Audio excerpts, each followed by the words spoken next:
Assalamualaikum warahmatullahi wabarakatuh. Pada kesempatan kali ini, saya akan menyampaikan materi tentang kesehatan reproduksi remaja. Dalam hal ini untuk menuntaskan tugas pada Diklat Didamba angkatan ke-15 tentang reproduksi remaja. Perkenalkan, nama saya adalah Enggar Adi Saputra.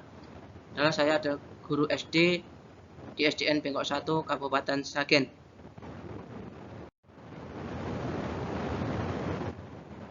Sebagian remaja melakukan pacaran dan mengakibatkan bayi atau kehamilan yang tidak diinginkan.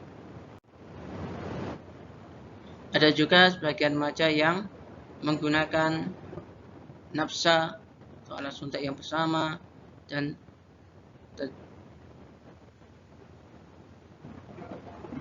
ini sifilis, ya.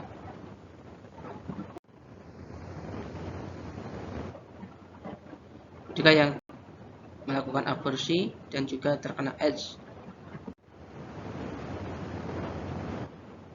Kesehatan reproduksi remaja.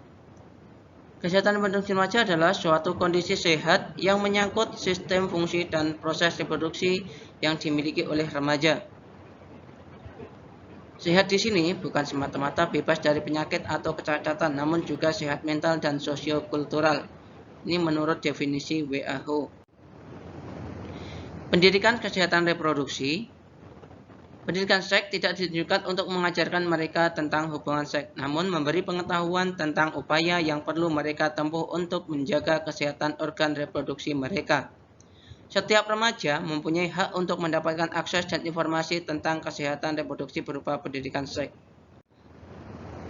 Pendidikan seks atau kesehatan reproduksi secara komprehensif adalah proses pendidikan yang dilakukan secara terencana tentang seksualitas dan reproduksi, meliputi aspek biologi, psikologi, sosiokultural, dan spiritual, sehingga memiliki sikap dan perilaku seksual yang sehat dan positif. Pendidikan seks memandang seksualitas sebagai bagian kehidupan yang manusia yang alamiah, positif dan sehat, dan bertujuan untuk memelihara kesehatan reproduksi dan kebahagiaan keluarga. Kesehatan reproduksi bagi remaja ditujukan agar para remaja memiliki informasi yang benar mengenai fungsi, peran, dan proses reproduksi, sehingga mereka memiliki sikap serta tingkah laku yang bertanggung jawab mengenai proses reproduksi. Pada masa pubertas, masa ketika seorang anak mengalami perubahan fisik, psikis, dan pematangan fungsi seksual. Karakter seksual sekunder yang atau bisa kita amati pada anak remaja. Yang pertama, tubuh menjadi lebih jantan, suara menjadi besar dan pecah, tumbuhnya bulu-bulu rambut pada bagian tertentu, jerawatan. Sedangkan pada remaja putri, buah dada mulai berkembang, bagian tubuh tertentu menjadi berisi, dan juga jerawatan.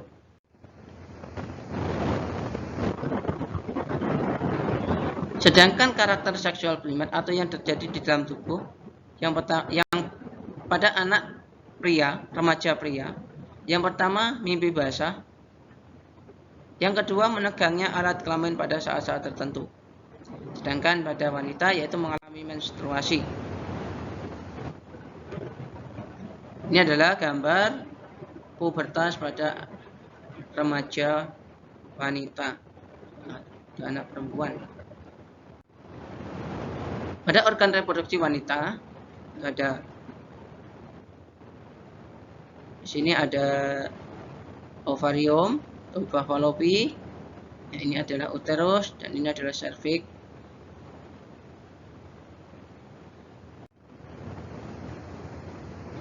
Pada masa subur, apa itu masa subur?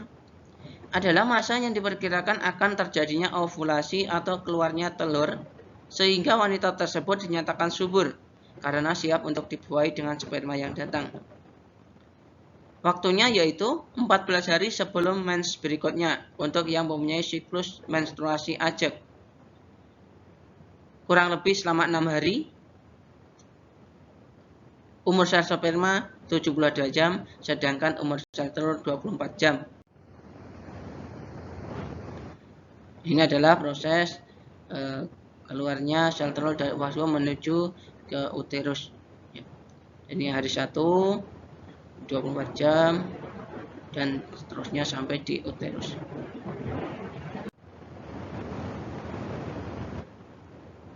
Hamil di usia remaja dilarang. Kenapa hamil di usia remaja dilarang? Karena merupakan kehamilan yang tidak dikehendaki, sehingga akan mengakibatkan abortus yang tidak aman. Selain itu, fisik, mental, emosional belum siap untuk menjadi ibu, sehingga mengakibatkan anak yang dilahirkan akan terlantar. Sering juga disertai penyulitan kehamilan atau kesakitan dan kematian. Berat bayi lahir ringan, kematian bayi, dan beresiko kanker serviks.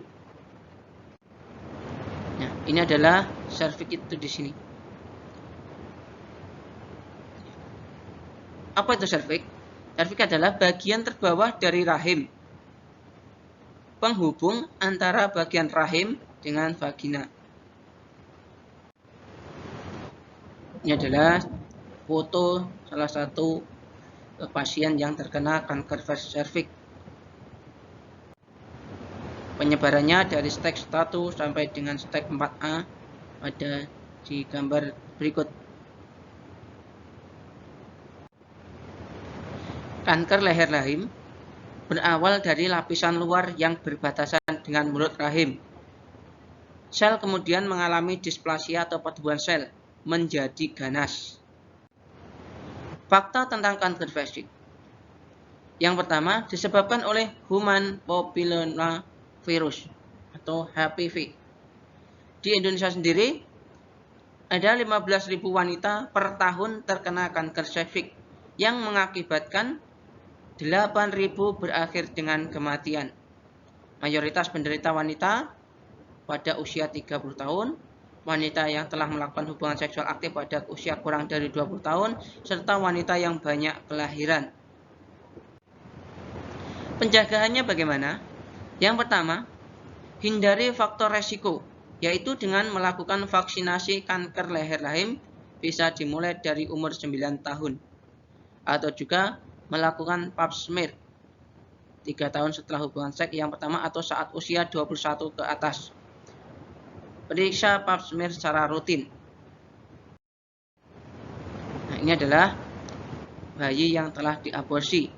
Nah, teknik aborsinya seperti di samping kiri ini. Berikut kita lanjutkan pada organ reproduksi pada pria remaja.